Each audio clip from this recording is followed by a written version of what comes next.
Sabi dito mga kababayan sa balita, Senate panel approves Office of the Vice President's proposed 2.3 billion budget for 2024. Ayan, masayang-masaya si Inday.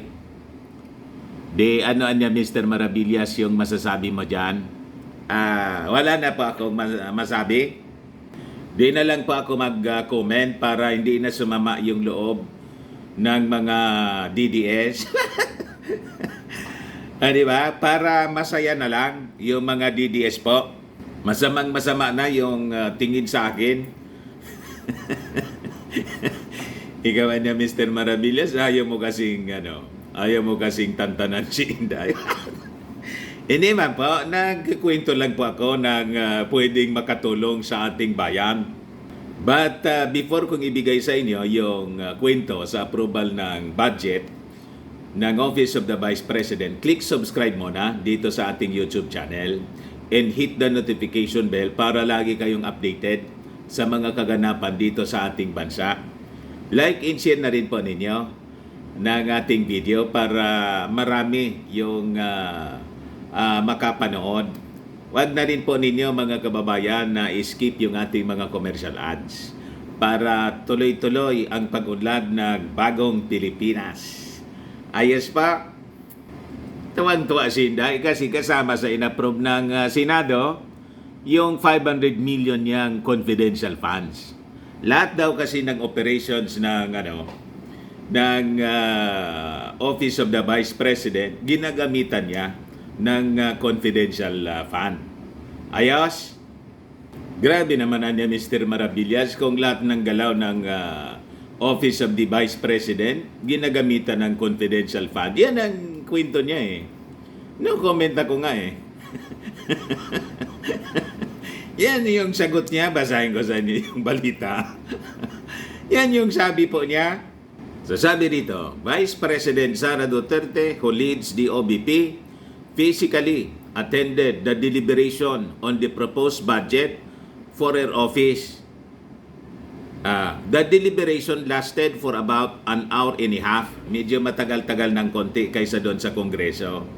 Doon sa Kongreso po, matik. Ayos. O ngayon, which is longer compared to the 20-minute approval made by the House Committee on Appropriations for the Office of the Vice President budget proposal for the upcoming fiscal year. So sabi dito sa balita po, citing parliamentary courtesy, Senator Ramon Bong Revilla Jr. made a motion to terminate the budget discussion for the Office of the Vice President's proposed budget. Po respeto niya, tradisyon niya kasi yan, na hindi na pinapatagal, approve agad out of parliamentary courtesy. Wala nang maraming tanong. Diyan yan masasabi mo Mr. Maravillas, no comment nga ako. Kayo, baka gusto ninyo magkomento para wala nang gulo. Di ba? Traditionally, ito sabi dito traditionally, with due respect and courtesy to the second highest official of the country, when it comes to budget of the Office of the Vice President, deliberations are terminated after a few pleasantries, sabi po ni Revilla. Sabi rito, in view of tradition, I hereby express my support to the OBP and move for the approval of its budget for 2024. He added, Senators Jingo Estrada and Ronald Bato de la Rosa seconded Revilla's motion. End of the report. Wala na. Tapos na yung balita. Ano niya, Mr. Maravillas, yung masasabi mo? Wala nga po. Wala. Kumbinsido na yung mga senador, di ano pa? Di ba? Approve. Ito yung additional na detalye tungkol sa approval ng budget ng Office of the Vice President published by Philippine Star. Kanina yung Politico News. Wala pa rin tayong komento, mga kababayan. Sabi rito, from feeding programs to tree planting, Sara says confidential funds used across the board. Pati pala sa tree planting may confidential fund. So ganun po yon, mga kababayan ko. Sabi rito, Vice President Sara Duterte bared on Monday that nearly all major social welfare in public assistance programs under her office use confidential funds. So halos lahat po sa kabuuan ng trabaho ng Office of the Vice President, ginagamitan nila ng confidential fund amounting to 500 million pesos for the 2024 budget. Yun ang uubusin po na pera ng bayan. Grabe ka naman niya, Mr. Marabillas, na uubusin. Kaya nga, binadget talaga naman. Hindi ba? Binadget yon. Alangan, hindi ubusin.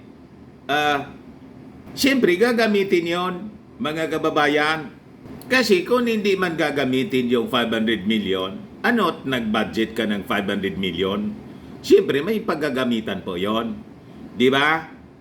Ngayon, sabi rito, during the Office of the Vice President's OBP budget briefing in the Senate, a more forthcoming Duterte reiterated that the confidential funds received by the Office of the Vice President are used mainly for the safe, secure, and successful implementation of the projects, programs, and activities of her office, which she also enumerated. So, inisa-isa niya, mga kababayan, yung pinagagamitan ng confidential fund. During, Duterte was responding to a question by Senator Risa Hontiveros, who asked whether all the OBP projects and programs Duterte enumerated during the briefing, as well as her functions as Vice President and two other roles in government, were funded by confidential expenditures. The Vice President answered in affirmative. Ibig sabihin, oo niya, lahat niya. So sabi rito, mga kababayan, Duterte enumerated the following programs of the Office of the Vice President, which she confirmed were covered or supported by confidential expenses.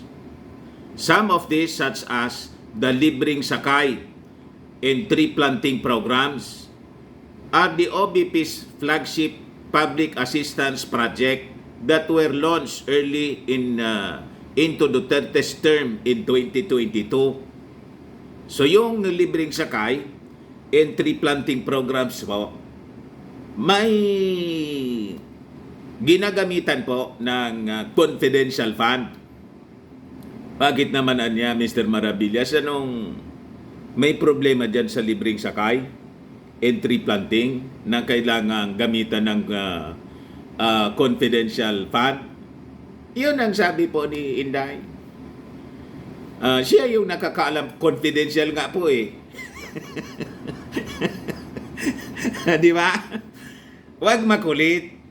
Ano pa, mga kababayan, other than tree planting tapos Libreng Sakay na ginagamitan ng confidential fund, entrepreneurship program, gamitan niya yung confidential fund dito.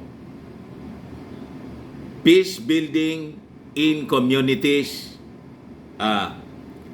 pagbabago campaign, distribution of free school supplies. Di ba niya, Mr. Marabillas, may separate man na confidential fund yung DepEd, 150 million. Mayroon po. Pero bakit niya nilista dyan eh? Iwan ko. Yung distribution of free school supplies. Sa Office of the Vice President man to. Separate ito. Kasi Dalawang opisina yung hawak niya. Vice President siya, tapos DepEd Secretary.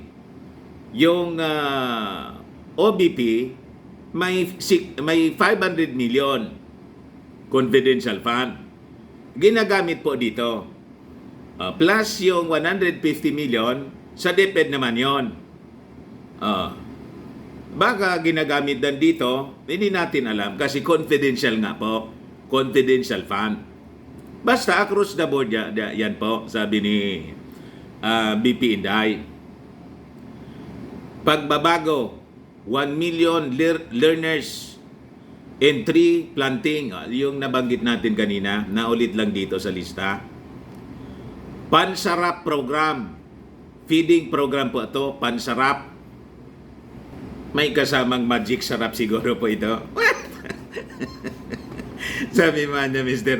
Maravillas, wala kang komento. Hindi man yun, komento. Joke man lang yun.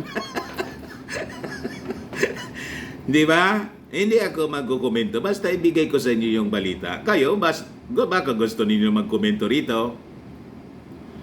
Disaster Operation Center, Disaster Relief Program. May confidential yan na pondo na ginagamit dito. Tapos yung libreng sakay na ulit dito sa lista, Free Transportation Program, ginagamitan din ng confidential fund. Yan ang sabi niya rito eh. In addition to that, I discharge the function and duties of the Secretary of Education niya. And in addition to that, I was tasked by the President to co-chair the National Task Force to End Local Communist Armed Conflict, sabi po ni Inday. And in addition, daming trabaho si Inday eh. In addition to that, I also look on the role of the President of the Southeast Asian Ministers of Education Organization, sabi po ng Vice President. So, ginagamitan din ito ng confidential fund. In all of these activities, use confidential fund. Sabi po niya, lahat yan ginagamitan po. Kumbinsido yung mga senador. Kung yung mga senador nga kumbinsido, tayo pa. What? Di ba? Sino ba tayo na magki-question sa confidential fund? Kumbinsido yung matatalino na mga senador natin. Duterte's response to Hontiveros is the first time the Vice President has revealed, at least in broad terms, how the Office of the Vice President has used its confidential funds since it's first acquired the controversial lump sum in 2022. Ngayon, sabi rito sa balita, Hontiveros, however, pointed out that Duterte's other roles in DepEd and the NTF-ELCAC-ANYA already have their own allocation of confidential expenses. O nga no. Pero wala pa rin tayong komento siyempre. Kasi magagalit yung mga yung mga DDS na nanonood sa atin. Nagagalit. Kaya hindi na lang ako magkomento. Kayo na lang po na mga Marcos loyalist ang magkomento kung may komento kayo rito. Basta ako, ayoko na. Hindi na. Shipper ko yung aking bibig. Hindi na ako magsasalita muna.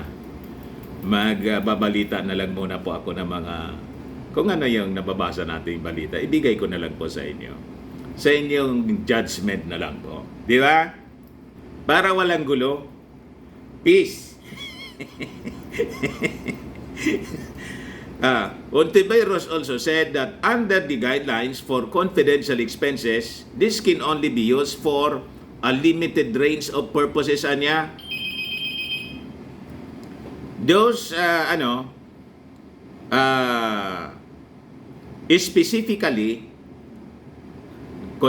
sabi niya rito, yung confidential expenses niya, this can only be used for a limited range of purposes, specifically those that are related to surveillance activities.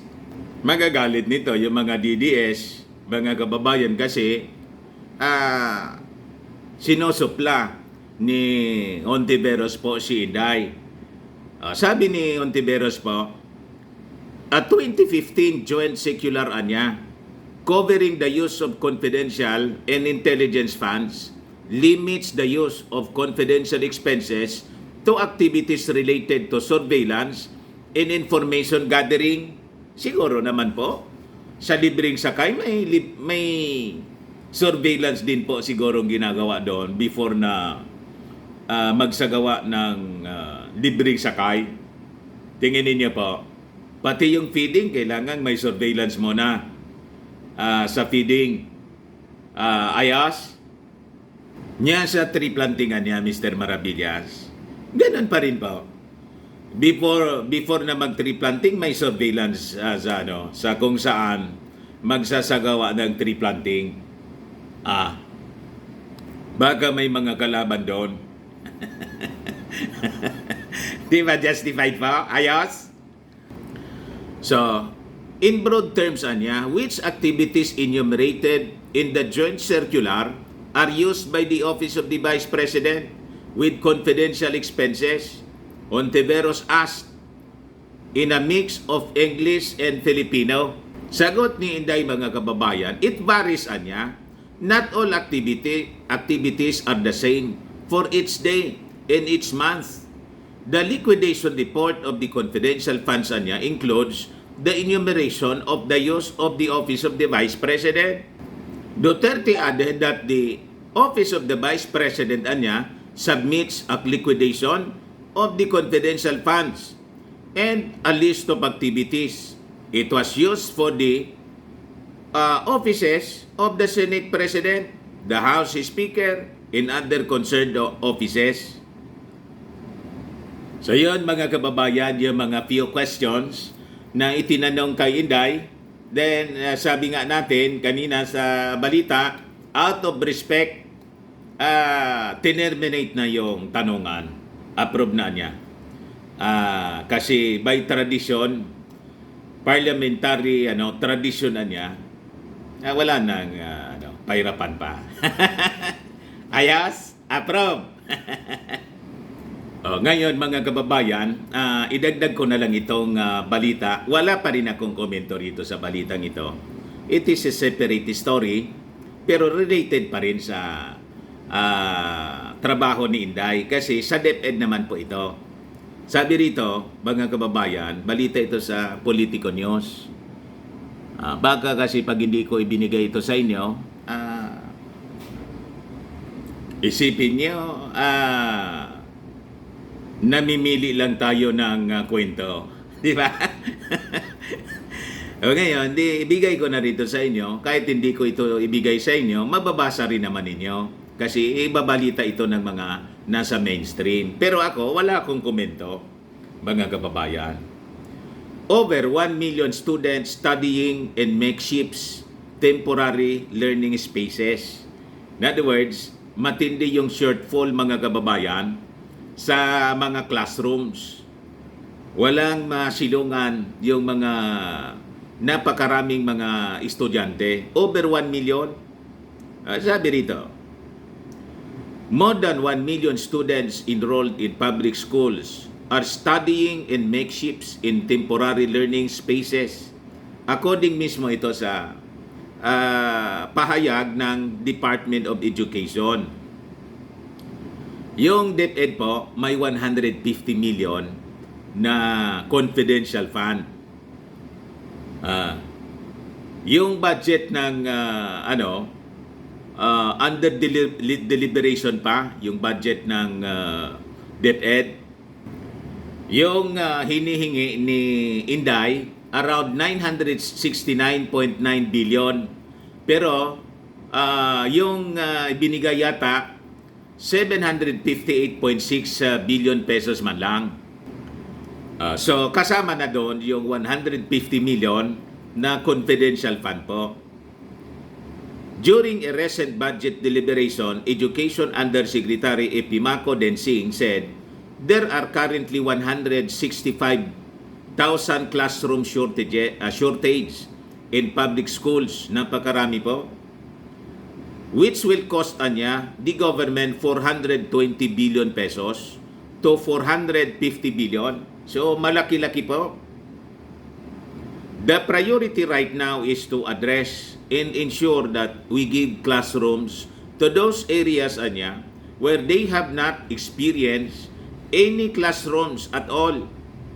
In other words, makeshift temporary learning spaces and literally no classroom at all. So yun ang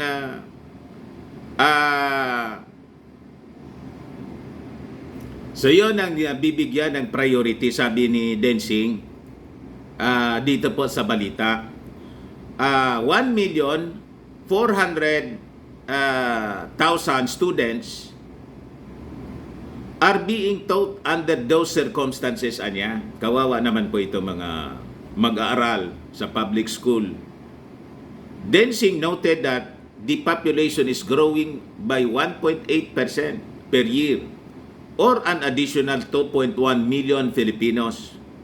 He said this implies that the government needs to increase the number of classrooms as more students are entering than graduating. So ganun yung situation sa public school talaga. Marami yung nag-i-enroll kasi yung iba niyan mga kababayan galing sa private schools ng kapusin, yung mga magulang, so nilipat na lang sa public schools po. Mr. Maravillas, yung masasabi mo? No comment pa rin po. No comment. Ayos, ayan man lang po. Baka lang gusto niyo po itong itry. Firmax Firming and Lifting Cream, pinapahid po sa mga pulses and affected area. Mainam po sa paninigas ng mga kaso-kasuan. Ito naman po, Automax Radiant Serum. Sa mukha naman yung application. Anti-aging po siya. You will look 10 years younger than your age. Sa mga cancer patients naman po, baka lang gusto ninyo itong itry. Neng siya red mixed fruit drink. Hindi man po siya gamot, food supplement siya. Kaya lang gawa siya mga kababayan sa goji berry. Yung goji berry may anti-cancer properties. Ayos. O yung mga inquiries ninyo, dumiretso na lang kayo sa aming messenger sa Facebook para masagot namin agad. Kung may mga comments po kayo, post na lang po ninyo. Lagi ko man pong binabasa yung mga comments. Ako po si Dante Maravillas. Bye-bye po. God bless.